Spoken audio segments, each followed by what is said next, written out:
se me hizo muy tarde. ¿Qué crees? Leí en una nota en internet que decía que es de buena suerte ponerse calcetines de distinto color, ¿eh?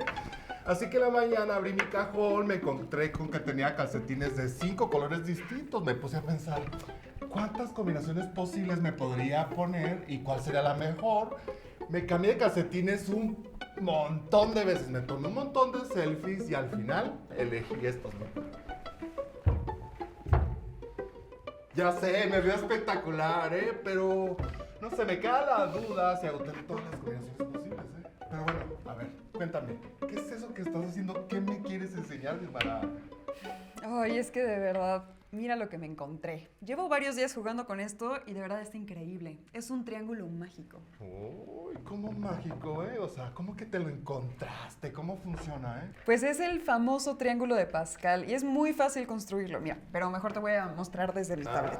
¿Listo? Perfecto, muy bien. Empezamos colocando un 1 en el primer hexágono y vamos a imaginar que tenemos ceros en las diagonales exteriores del lado derecho y del lado izquierdo. Ahora, para generar el resto de los números, vamos a sumar los dos números que están inmediatamente arriba. Así vamos a obtener el famoso triángulo de Pascal que, en realidad, fue descubierto por el matemático chino Xu Xinye. ¡Ay, es guapísimo! Míralo. Oh, lo dices solo porque es un matemático, yo creo, ¿no? Ay, bueno, olvídate del buen Chu. La historia de este triángulo es sumamente interesante. Ok. El matemático y filósofo Blaise Pascal, 1623-1662, no fue el primero en estudiar el triángulo que lleva su nombre. El estudio del triángulo atravesó muchas fronteras culturales y cronológicas.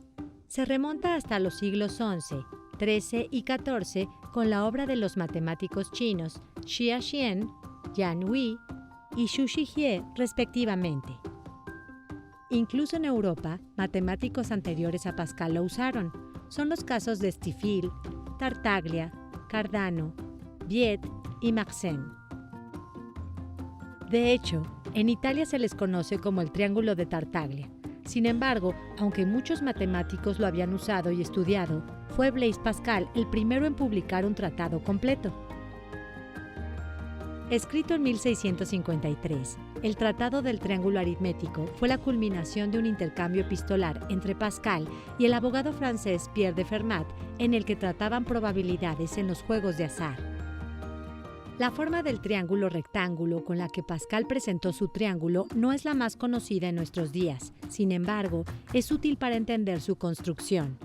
Es importante mencionar que el prototipo presentado por Pascal es uno de entre muchos con estructuras similares. El triángulo de Pascal tiene al 1 como valor generador y es un arreglo de números enteros acomodados en filas, formando un triángulo infinito. Muy interesante, pero ¿por qué dices que es mágico, Pues recordarás seguramente que se puede calcular los binomios de Newton. Claro. ¿No? Lo aprendí en la secundaria. Si quiero calcular, por ejemplo, a más b al cubo, lo podemos hacer a mano o utilizando el triángulo de Pascal. Sé que los exponentes de la a van disminuyendo del 3 hasta el 0. De la b van del 0 al 3. Y los coeficientes los tomo del tercer renglón del triángulo. Mira, checa. Son 1, 3, 3 y 1. Obtengo entonces el resultado. A más b al cubo es igual a cúbica más 3 veces a cuadrada por b más 3 veces a por b cuadrada más b cúbica.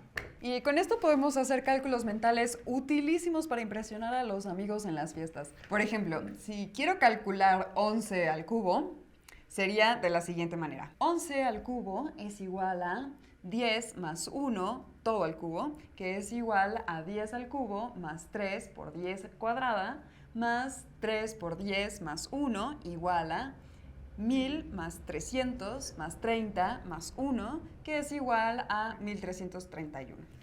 Oye, buenísimo, ¿no? El cálculo así, hacerlo con el atajo. Así es. Y esto nos lleva al teorema del binomio. Como indicó Pascal en su tratado original, su triángulo está repleto de propiedades y patrones interesantes. Estos patrones son numerosos y se extienden a través de muchas disciplinas matemáticas diferentes. En principio, puede parecer bastante misterioso. Los patrones se pueden aplicar en aritmética, álgebra, probabilidad, teoría numérica básica y números figurados. Incluso pueden ayudar a obtener acceso al número trascendental E. En la primera parte de su tratado, Pascal identifica 19 patrones en el triángulo. El teorema del binomio es probablemente la herramienta más genial del álgebra que aprendemos en nuestra juventud. Es el atajo definitivo en determinadas situaciones. Vamos a ver por qué. Recordarás haber oído hablar de factorizar en dos binomios o multiplicar el monomio y el binomio. Consideremos el binomio x más y. Observemos que el coeficiente de x es 1 y el coeficiente de y es 1. Cuando elevamos al cuadrado el binomio, el resultado después de distribuir la multiplicación es x cuadrada más xy más xy más y cuadrada. Después de la simplificación, el producto queda así: 1 por x cuadrada más 2xy más 1 por y cuadrada. Observemos los coeficientes que aparecen en esta última expresión: 1, 2, 1. Ahora calculemos x más y al cubo. Obtenemos ahora 1 por x al cubo más 3x cuadrada y más 3xy cuadrada más 1 por y cúbica. Tengamos en cuenta los coeficientes 1, 3, 3, 1 y continuemos con x más y a la cuarta. Del mismo modo, vemos que los coeficientes son 1, 4, 6, 4, 1. Es importante recordar que x más y a la 0 es igual a 1.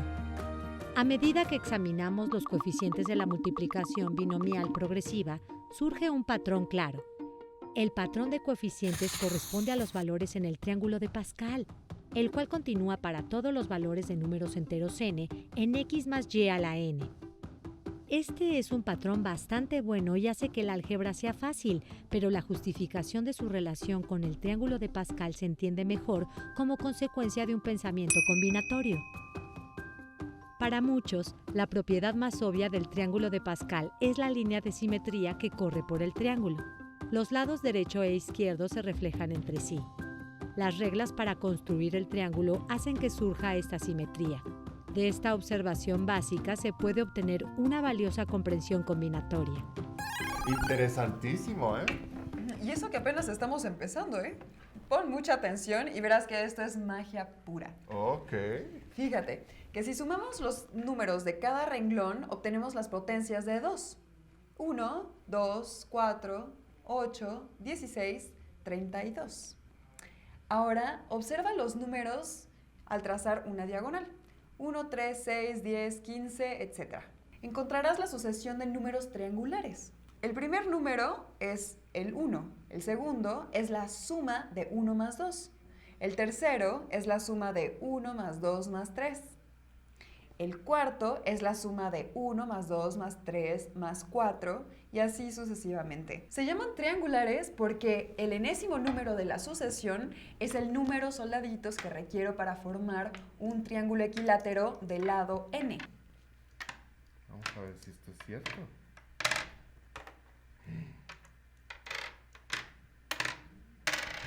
Tienes razón, Dimara. Oye, pero ¿tienes más trucos? Esto está muy interesante. Va, uno más. Recorre cualquier diagonal iniciando del 1 hacia abajo. Al final avanza un hexágono más, pero en el otro sentido. Y este número al que llegaste es la suma de todos los números por los que pasaste. Ok. A ver, vamos a verificar iniciando en el cuarto 1. Si bajamos por esta diagonal, los 4 espacios son 1, 4, 10, 20, 35. Y ahora avanzamos uno más en la otra dirección, llegaremos al 70. Ok. 1 más 4 más 10 más 20 más 35 es igual a 70. Oye, ¿es cierto, Dimara? Y lo mejor es que sirve para cualquier número que tú elijas. Órale. ¡Qué locura de verdad! ¿Cómo es que un objeto matemático aparentemente sencillo esconde tantas riquezas, eh? Yo quiero saber más. Sabía que te iba a gustar y en efecto, aún hay más. Chequemos lo que un probabilista nos dijo al respecto.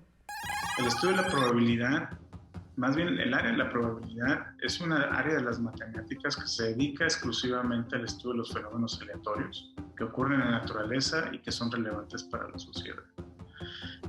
Su relevancia pues, es mucha, ya que hay una gran cantidad de fenómenos aleatorios que vemos en la naturaleza y además una gran cantidad de algoritmos que utilizamos día a día en donde interviene la probabilidad, ¿no? El ejemplo clásico es precisamente cómo enseñamos a la máquina a que busque un cierto lugar que estamos buscando, una cierta página que estamos buscando en Internet. Otro ejemplo son precisamente los fenómenos aleatorios que tenemos que ocurren en la naturaleza, como es precisamente la magnetización o otros fenómenos que ocurren en la mecánica estadística. En el área de finanzas tenemos, por ejemplo, el cálculo de las opciones, ¿no?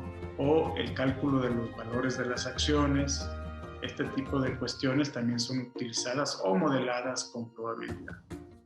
¿Cuáles son los orígenes de esta disciplina? Esta disciplina empezó o se tiene registro histórico a partir del siglo XVI, en donde Cardano es uno de los primeros en que realiza algún cálculo de probabilidades. Pero oficialmente se da como el inicio de la probabilidad entre la correspondencia que había entre Pierre de Fermat y Blaise Pascal en el siglo XVII. Originalmente, un jugador bastante conocido, un noble jugador francés, contacta a Pierre de Fermat precisamente para que le hace unas ciertas preguntas sobre los juegos de azar, principalmente la baraja y los dados, y es como, de cierta forma, Pierre de Fermat se empieza a interesar en este tipo de fenómenos, en tratar de calcularlos, y empieza a invitar a otros matemáticos a interesarse en este tema. A partir de ahí empieza un auge en el estudio del cálculo de probabilidades, pero es hasta el siglo XX, a inicios del siglo XX, en donde se formaliza la construcción de, lo que es el estudio de las probabilidades, ¿no? Relativamente es un área de las más jóvenes dentro de las matemáticas. Es una de las áreas de las matemáticas que se aplica muy fácilmente, ¿no? Dado que tenemos los fenómenos aleatorios en toda la naturaleza y en muchas de las actividades que realizamos. Otro ejemplo interesante es el de las aseguradoras, por ejemplo, ¿no? Para calcular las pólizas, para calcular la póliza de un cierto riesgo, generalmente se tienen que hacer cálculos de probabilidades. Para el desarrollo de epidemias también se puede realizar, estudiar cómo se comporta la epidemia a través precisamente de un modelo aleatorio. Entonces, como podemos ver, es un área bastante importante y que tiene mucha aplicación y que no necesariamente queda en lo abstracto, sino también puede dar información cualitativa importante para nuestras actividades y para nuestras tomas de decisiones. Bueno, pues existe una probabilitoria que se llama probabilitoria binomial, la cual está basada en el siguiente experimento. Imaginemos que tenemos n volados, ¿no? Y queremos calcular el número de soles que tenemos. El número posible de soles está determinado precisamente por los coeficientes del triángulo de Pascal en el nivel n. Pero la aplicación no solamente se queda ahí, ¿no? Existe un fenómeno aleatorio que se llama la caminata aleatoria, que es precisamente, imaginemos una partícula que va hacia el que tome el valor 1 o menos 1 en cada paso y además va sumando. Por ejemplo, si en el primer paso tomó el valor 1, ¿no? En el paso número 2 pues tiene la posibilidad o de tomar el valor 2 o de tomar el valor 1. Entonces, para calcular todos los posibles caminos que toma la partícula cuando está en el tiempo cero, en el nivel cero, y va a la posición B en el tiempo n, pues esto se utiliza precisamente usando los coeficientes del triángulo de Pascal. Pues es considerado uno de sus fundadores. Es considerado uno de los fundadores del cálculo de probabilidades. Entonces, la contribución que hizo pues, fue enorme. Y hay un premio dentro de probabilidad que lleva el nombre de Pascal, precisamente. Pues junto con Pierre de Fermat, a Blaise Pascal se le considera uno de sus fundadores, así que la contribución del cálculo de probabilidades pues puede ser considerada como una de las áreas fundamentales en las cuales Blaise Pascal realizó su labor científica. El ejemplo donde lo utilizo básicamente, pues generalmente es en la caminata aleatoria, cuando explico, cuando trato de dar propiedades cuantitativas y cualitativas sobre la caminata, contar las trayectorias, como ya había mencionado en alguna de la pregunta, pues es fundamental. Y bueno, y si uno quiere jugar volados también, pues generalmente se utiliza muchísimo, así que en ejemplos muy básicos es un muy buen instrumento. La combinatoria es, en su nivel más básico, el arte de contar. Aunque es simple, requiere de diferentes tipos de ingenio matemático. La combinatoria es una ciencia de creatividad, rompecabezas y juegos sin fin. En ella podemos encontrar preguntas fáciles de entender, pero requiere que tu mente se desarrolle de una manera alternativa. Las combinaciones están intrínsecamente relacionadas con el triángulo de Pascal. Cuando pensamos en combinaciones, pensamos, por ejemplo, en un candado o cadena de bicicleta, donde tendrás, por ejemplo, 3 dígitos que se utilizan en un orden en particular para poder abrirla. En matemáticas, una combinación es un concepto ligeramente distinto. Por ejemplo, la combinación 8-4-1 es exactamente la misma que combinación 1-8-4, es decir, el orden no importa. En tu candado, el orden sí que es importante. Otra nota importante es que la combinación 8-4-8 tampoco califica como una combinación matemática, pues un número en particular no se puede repetir. Pues bien, dado un conjunto de números u objetos de tamaño n, C de n en R denota el número total de diferentes combinaciones de tamaño R que se pueden formar a partir del conjunto de tamaño n. En otras palabras, C de n en R cuenta el número de subconjuntos con R elementos que tiene un conjunto de n elementos. Veamos un ejemplo. Ernesto tiene 5 calcetines sueltos de colores distintos: beige, gris, verde, café y azul, igual a B, G, V, C, A. ¿De cuántas formas puede elegir un par? Podemos enumerar fácilmente las 10 posibilidades. Notemos cómo al tomar BG es lo mismo que GB. El orden no importa y por lo tanto tenemos que considerar BG igual a GB. Tenemos aquí que la combinación de 5 en 2 es igual a 10. Es decir, del conjunto de 5 calcetines tenemos que elegir 2 y hay 10 formas de hacerlo. Supongamos ahora que hay 5 personas, A, B, C, D y E, consideradas para integrar un equipo para una cascarita de fútbol. Cada equipo estará formado por 3 personas únicamente. El número total de equipos que se podrían formar es de la combinación 5 en 3 igual a 10. Recordemos que en un comité, si en lugar de considerar 5 personas para un equipo de 3 personas, se consideraron 7 personas, el número total de equipos, combinaciones, sería la combinación de 7 en 3 igual a 35. Los 3 números, la combinación de 6 en 2 igual a 15, combinación de 5 en 3 igual a 10 y combinación de 7 en 3 igual a 35, se encuentran en el triángulo de Pascal. Dada la convención de que la parte superior del triángulo de Pascal es la fila 0 y la primera posición en cada fila es la posición 0, la notación de combinación indica exactamente dónde se encuentra el número. Por ejemplo, Combinación de 6 en 2 igual a 15 se encuentra en la fila 6, posición 2. De manera similar, combinación 5 en 3 igual a 10 se encuentra en la fila 5, posición 3, y combinación 7 en 3 igual a 35 se encuentra en la fila 7, posición 3.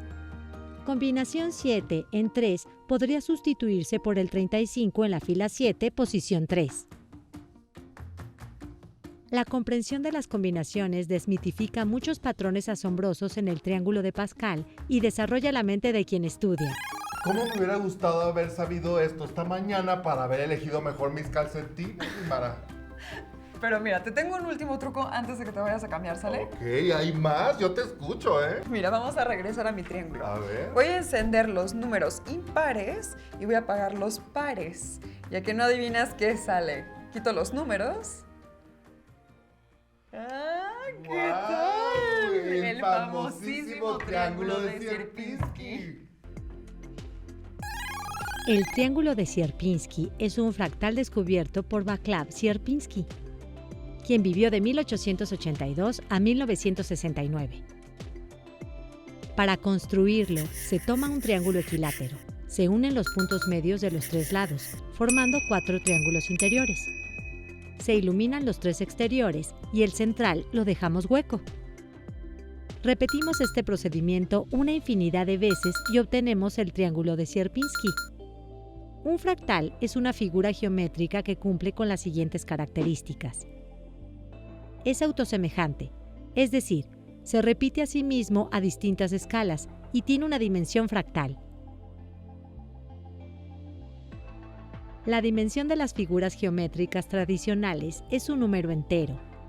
La dimensión de un cubo es 3, la de un cuadrado es 2, la de una recta es 1. La dimensión de los fractales no es un número entero. Por ejemplo, la dimensión del triángulo de Sierpinski es aproximadamente 1.58496. ¿Cómo ves? ¿No te encanta mi triángulo mágico? Está increíble, necesito uno igual, ¿eh? Y temo decirte que no se me han acabado los trucos, pero sí ya se nos acabó el tiempo. Quisiera pedirles a las personas que nos escuchan que si descubren más patrones o propiedades fascinantes del triángulo de Pascal, mándenoslas. Nos encantará ver qué fue lo que encontraron. Para esto, les dejamos nuestras direcciones en redes sociales. Haz este programa con nosotros, participa con Jóvenes en TV, un espacio de reflexión y construcción del conocimiento. ¡Hasta pronto! Bye, bye.